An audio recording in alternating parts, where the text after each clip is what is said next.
Super prime ಎಟ್ 9ಗೆ ಸ್ವಾಗತ. ನಾನು ಹರಿಪ್ರಸಾದ್. ಇವತ್ತಿನ ಇಡೀ ದಿವಸದ ಪ್ರಮುಖ ಸುದ್ದಿಗಳನ್ನು ಸೂಪರ್ ಪ್ರೈಮ್ನಲ್ಲಿ ನಿಮಗೆ ತೋರಿಸ್ತಾ ಹೋಗ್ತೀನಿ. ಅದಕ್ಕಿಂತ ಮುಂಚಿತವಾಗಿ ಹೆಡ್ಲೈನ್ಸ್ ಅನ್ನು ನೋಡೋಣ.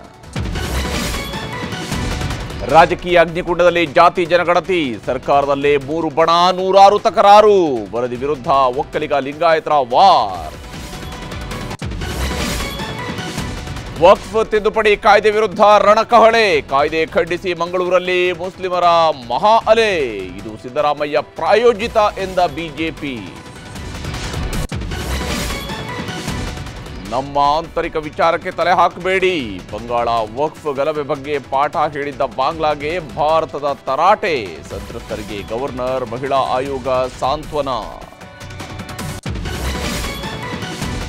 ಶನಿವಾರ ತೆಗೆದ್ರೆ ಮಾತ್ರ ಪರೀಕ್ಷೆಗೆ ಚಾನ್ಸ್, ವಿದ್ಯಾರ್ಥಿಯ ಬಾಳಲ್ಲಿ ಕೆಇಎ ಚೆಲ್ಲಾಟ, ನ್ಯೂಸ್ 18 ವರದಿ ಬಳಿಕ ಕ್ಷಮೆ ಕೇಳಿದ ಪರೀಕ್ಷಾ ಪ್ರಾಧಿಕಾರ.